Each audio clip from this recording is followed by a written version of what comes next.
Yeah, some of these are meant to be a little silly, but that one, practice kissing, I guess you're familiar with the keep it simple, stupid process.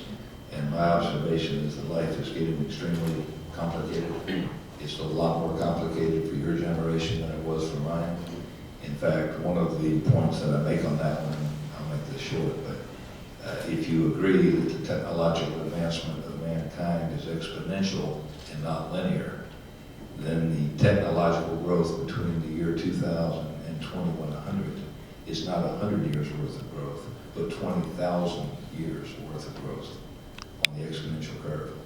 So it's very complicated, and my recommendation is that you find ways to keep it simple. You know, if the subject is too much to grasp, break it down into smaller pieces and try and understand the small pieces, and then try putting them together in subsets to where eventually you might understand the whole principle. But this has nothing to do with what you do in the backseat of your Ford. All right, I'd like to add to that, and actually to the last question as well. The leaders that I've seen be most successful are the ones that can take a presentation made by an engineer, which is usually far too detailed. Engineers are very proud of what they know and what they do, and it's chronically a problem.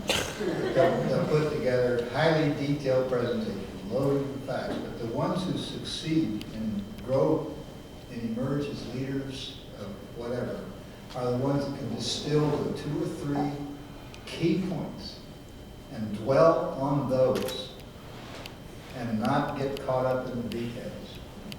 Those are the ones that emerge. That's communication skills, what it is, but distilling the key points and then dwelling on those and getting those, that's very, very key.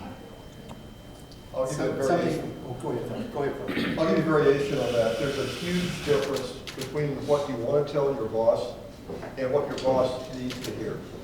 If you understand that, the better and more effective you will be. Because very seldom is what you want to say what your boss needs to know. And so on this presentation skill thing, ask yourself the question, not what do I know from an engineering perspective, but what does the person that's, my technical superior or my management boss need to know from me in order to make an effective decision for the company. 2 things I'll add to it. One of them is, this keep it simple thing. Just keep in the back of your mind, what they want to know is what time it is, not how to build a watch. Okay?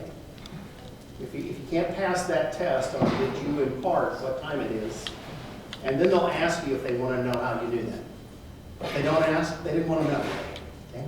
Second thing is that keeping it simple isn't necessarily surrounding yourself with people that think like you do. That's a good way for you to fail. Value diversity in your team and value your team. There's going to be people that you need to have that they get the broader picture, but they're not good at the details. And the people that are really good at the details are the only way you actually get it done. Okay? So you're going to have a team, regardless of which one of those you are. That doesn't make you better or worse than the other members of the team. Each of you play a role and value that team. Keeping it simple is sort of getting to the smallest team you get that gets all of the different aspects that you need for you to be successful. And don't look for people that look just like you. Look for the people that are filling the holes that you can't fill. Can we have seconds? I just wanted to follow up on Phil's point, because please don't misunderstand what he said about tell your boss what he needs to know. But that's true. Don't tell him what he wants to hear. Yeah. I mean, the last thing any of your supervisors need to hear or have is a yes man who tells him what they think he wants to hear. Because you will both be on that bus to Abilene so fast it'll make your head. Old Texas story, I guess. So you all mentioned something